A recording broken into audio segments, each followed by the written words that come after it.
আগামী জাতীয় সংসদ নির্বাচন নিয়ে অন্তর্বর্তী সরকারের উপর চাপ অব্যাহত রাখবে বিএনপি।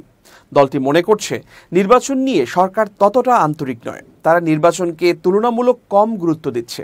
সরকারের উপর চাপ তৈরির অংশ হিসাবে সমমনা সহ অন্য রাজনৈতিক দলগুলোর সঙ্গে ধারাবাহিক বৈঠক করবে বিএনপি। 2 সপ্তাহের মধ্যে বৈঠকগুলো শেষ করতে চায় তারা। তারপর সংবাদ সম্মেলন করে নির্বাচন বিষয়ে আবার নিজেদের অবস্থান জানান দেবে দলটি।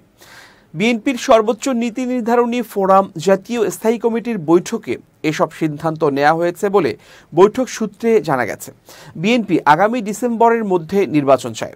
দেশের সার্বিক পরিস্থিতি বিবেচনায় নিয়ে এবং দলের স্থায়ী কমিটির সিদ্ধান্ত অনুযায়ী আজ শনিবার থেকে সমমনা রাজনৈতিক দলগুলোর সঙ্গে বৈঠক শুরু করছে বিএনপি। গুলশানে বিএনপি চেয়ারপারসনের রাজনৈতিক কার্যালয়ে বিকেল 3টায় 12 দলীয় জোটের বৈঠকের মধ্য দিয়ে ধারাবাহিক এ আলোচনা শুরু হয়। সন্ধ্যায় লিবারেল ডেমোক্রেটিক পার্টি এলডিপির সঙ্গে বৈঠক অনুষ্ঠিত হয়। পর্যায়ক্রমে অন্যান্য দলের সঙ্গেও বৈঠকে বসবে বিএনপি। সবার মতামত ও পরামর্শের ভিত্তিতে পরবর্তী করণীয় ঠিক করবে দলটি।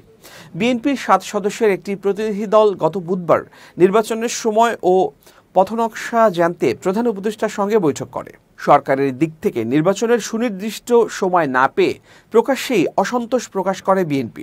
পরদিন বৃহস্পতিবার জাতীয় ঐকমত্য কমিশনের সঙ্গে বসে বিএনপি। সে বৈঠকের যে প্রতিক্রিয়া দলের পক্ষ থেকে জানানো হয়েছে তাতেও আছে অসন্তোষের ছাপ। এরপর রাতেই স্থায়ী কমিটির বৈঠক ডেকে নীতি নির্ধারণী পর্যায়ে আলোচনায় বসে দলটি।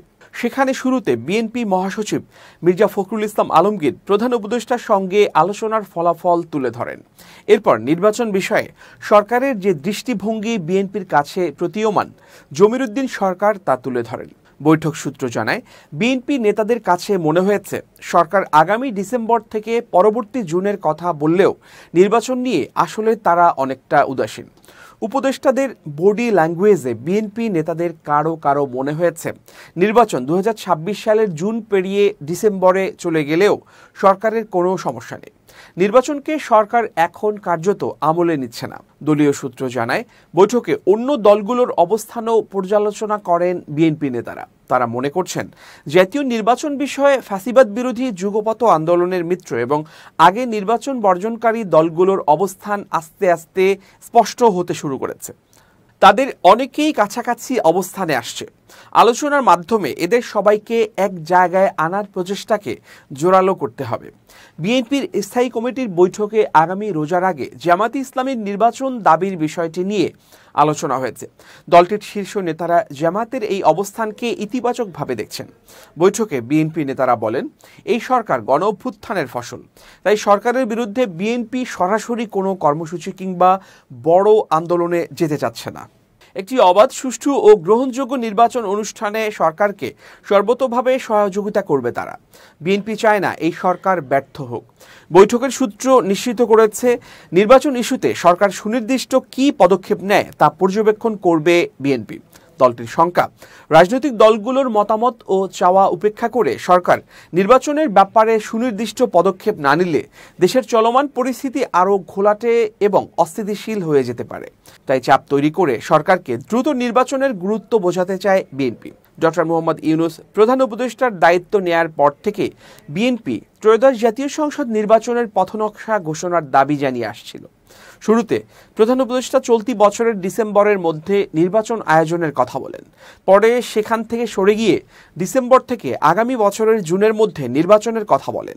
বিএনপি মনে করছে, নির্বাচন বিলম্বিত করতে নানা পক্ষ কাজ করছে। নির্বাচন নিয়ে অন্তর্বর্তী সরকারের 2-1 উপদেষ্টা এবং 2-1টি দলের নানা রকম বক্তব্যে নির্বাচন প্রলম্বিত হওয়ার শঙ্কা তৈরি হয় বিএনপির মধ্যে। বিএনপি মনে করে, নির্বাচনমুখী প্রয়োজনীয় সংস্কার কার্যক্রম শেষে চলতি বছরের ডিসেম্বরের মধ্যে নির্বাচন অনুষ্ঠান সম্ভব। এর বেশি হলে তা হবে সময়ক্ষেপণ। দলটি মনে করছে, গুম, খুন ও গণহত্যায় জড়িতদের বিচার এবং সংস্কার কার্যক্রমও সেভাবে এগোচ্ছে না। একটি অবাধ, সুষ্ঠু ও গ্রহণযোগ্য নির্বাচনের জন্য যে ধরনের সংস্কার দরকার সেগুলো গুছিয়ে আনছে না সরকার। বিএনপির স্থায়ী কমিটির একজন সদস্য বলেন, তারা যে নির্বাচনের সুনির্দিষ্ট রোড ম্যাপের দাবি করছেন এবং এটি দেয়া যে জরুরি, সে বিষয়ে প্রধান উপদেষ্টা এখনও কোনো সিদ্ধান্ত নিতে পেরেছেন বলে বৈঠকে তাদের মনে হয়নি। তাদের মনে হচ্ছে সরকারের ভেতরে কোনো একটি পক্ষ নির্বাচন বিলম্বিত করতে চায়। তাই বিএনপি যদি সরকারের উপর চাপ অব্যাহত না রাখে, তাহলে নির্বাচন জুন নয়, আগামী বছরের ডিসেম্বরেও চলে যেতে পারে।